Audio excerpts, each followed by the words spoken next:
안녕하세요. 저는 부평 캠퍼스의 수학 강의와 영어 인강으로 성균관대학교 소프트웨어학과에 일반 편입으로 합격한 최수진입니다. 성균관대학교 소프트웨어학과, 한양대 데이터 사이언스 전공, 서강대 컴퓨터공학과, 중앙대 AI학과, 경희대 소프트웨어 융합학과, 서울시립대 인공지능학과, 이화여대 데이터 사이언스학과 총 7개 대학에 합격했습니다. 새로운 대학 환경에서 더 폭넓은 인간관계와 네트워크를 구축하고 저와 비슷한 꿈과 열정을 가진 사람들과 함께 학업에 매진하고 싶었고, 나아가 치열한 수험 생활을 겪는 과정 자체가 저를 더욱 단단하게 만들고 한 단계 더 성장시키는 계기가 될 수 있을 것이라 생각했기에 편입을 결심하게 되었습니다. 영어는 반복보다는 제대로 된 이해와 순간적 집중력이 중요합니다. 단순 반복은 지양해야 합니다.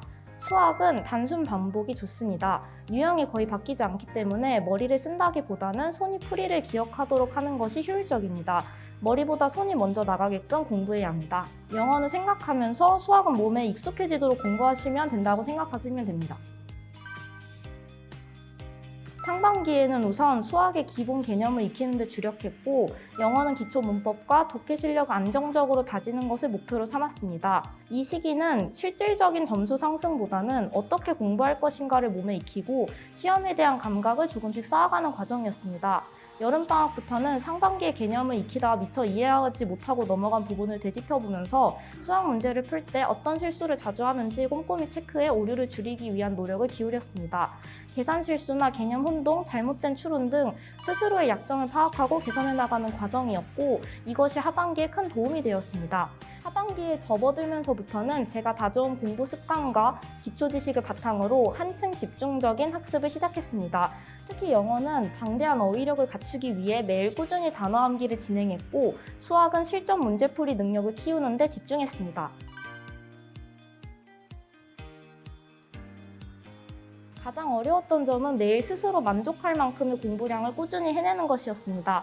완벽주의 성향 때문에 공부를 마무리 짓는 데 어려움이 있었고, 이로 인해 번아웃을 경험하기도 했습니다.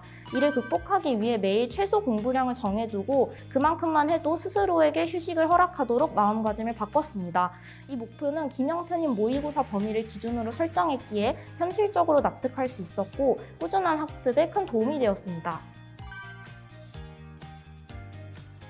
매달 보는 모의고사를 통해 제 위치를 확인해 볼 수 있었고, 양질의 문제들로 하여금 공부 방향성을 재수립하는 기회를 얻을 수 있었습니다. 성균관대학교의 체계적인 커리큘럼 덕분에 전공 공부가 더욱 즐거워졌습니다. 당시에는 공부에만 집중하기 위해 일부러 운동을 자제했지만 다시 돌아간다면 매일 아침 꾸준히 운동을 할 것 같습니다.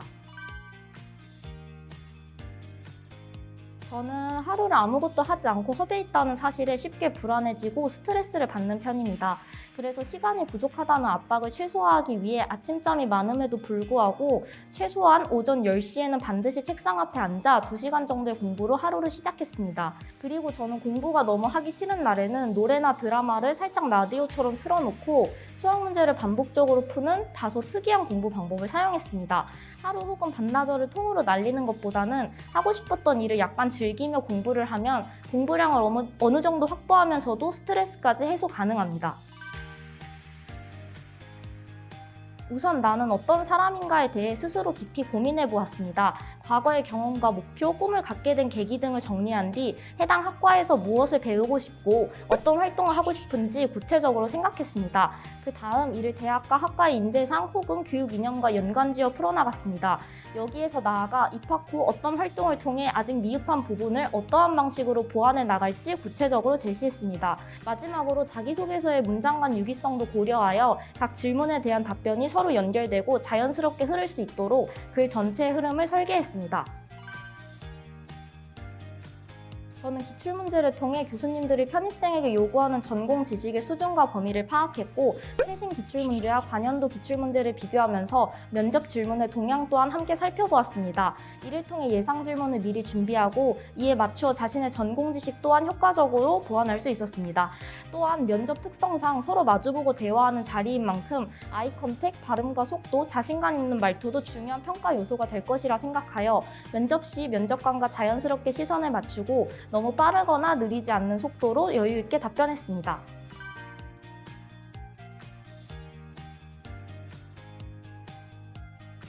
노력한 만큼 좋은 결과가 나왔다고 다들 기뻐해 주셨습니다.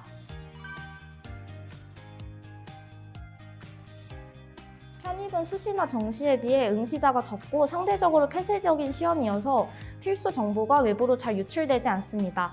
학원 및 온라인 강의로 필요한 정보는 충분히 제공해주기 때문에 정보 부족이 합격을 가로막는 일은 거의 없습니다. 오히려 인터넷 커뮤니티를 기웃거리거나 편입생 친구를 사귀면서 향간에 떠도는 소문에 흔들리는 것이 공부 시간을 뺏고 정신을 분산시키는 주요 원인이 됩니다.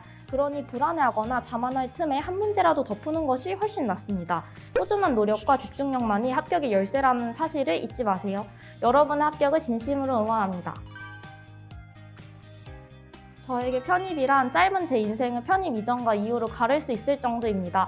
편입 준비를 통해 영어와 수학의 기초를 닦을 수 있었고 편입한 합격으로 하여금 제가 예상했던 것 이상의 좋은 학우분들과 교수님을 만나 즐거운 학교 생활을 하고 있기 때문입니다. 나의 한계 대학 편입으로 뛰어넘어 상승하다. 편입은 김영 편입 파이팅!